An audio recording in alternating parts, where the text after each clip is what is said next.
Affaire Christian Quesada, la date de son procès est enfin tombée. Il était le plus grand champion qu'ait connu l'émission Les 12 coups de midi. Sa chute fut l'un des scandales de l'année 2019.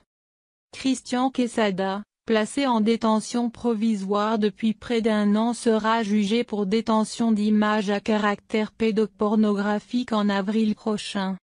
Son histoire fascinait. Christian Quesada, père célibataire de 55 ans, pulvérisait tous les records des 12 coups de midi.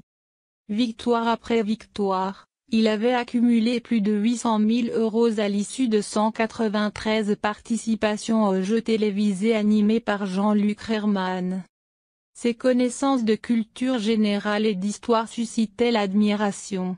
D'autant plus que le quinquagénaire était anciennement SDF.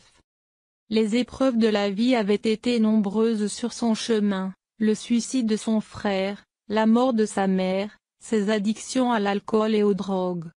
Le 27 mars 2019, tout le monde est tombé de haut.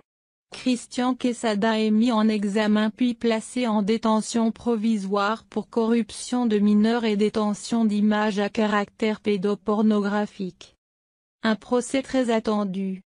Chez lui, des centaines d'images à caractère pédopornographique et des vidéos insoutenables, dont celle du viol d'un enfant de moins de 10 ans, comme l'a rapporté Christophe Rode, procureur de la République. Les témoignages de jeunes filles ne cessent alors de s'accumuler. Le champion profitait de sa notoriété pour aborder des adolescentes sur les réseaux sociaux, puis leur envoyait par accident des photos de son sexe.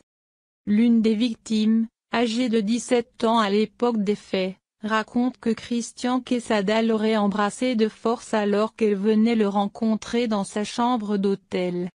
Pour l'ensemble de ces faits, il sera présenté devant le tribunal correctionnel de Bourg-en-Bresse le 8 avril 2020. L'information a été révélée par Le Progrès. La détention provisoire ne peut excéder la durée d'une année. Durant celle qui vient de s'écouler, Christian Quesada avait fait 2 demandes de remise en liberté, toutes 2 refusées.